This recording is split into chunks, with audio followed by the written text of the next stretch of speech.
When you first saw this damage, were you thinking, I'm so lucky to be alive that I survived? Absolutely. And that's all you think about is we made it. This is Wadia Newman, a survivor, 50 years later. She was just 14 years old on April 3rd, 1974. It was a sunny day.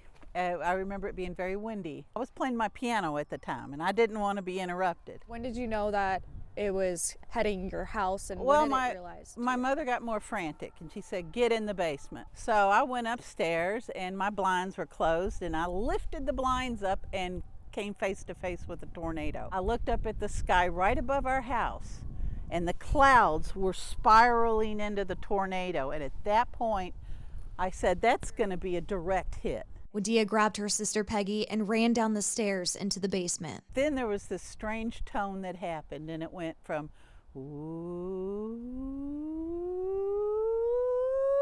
in the highest pitch you can imagine. It just, when it hit that top note, everything blew apart. In that moment, were you thinking, I might die? Oh, absolutely. Then it finally stopped. I was in disbelief. It was like, what? Wadia says they got their first look at the devastation. Their garage gone. One of their neighbors injured. Every home on the street was damaged or destroyed. And went up our street and just pulverized all the houses. They were pretty much, everybody lost almost everything they had.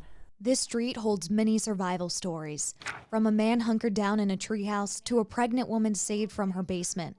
That baby will celebrate her 50th birthday this year. This corner is that. This house was gone. So that house was completely Pretty much wiped. gone. You Yeah, can't even see it's it. just, it was rubble.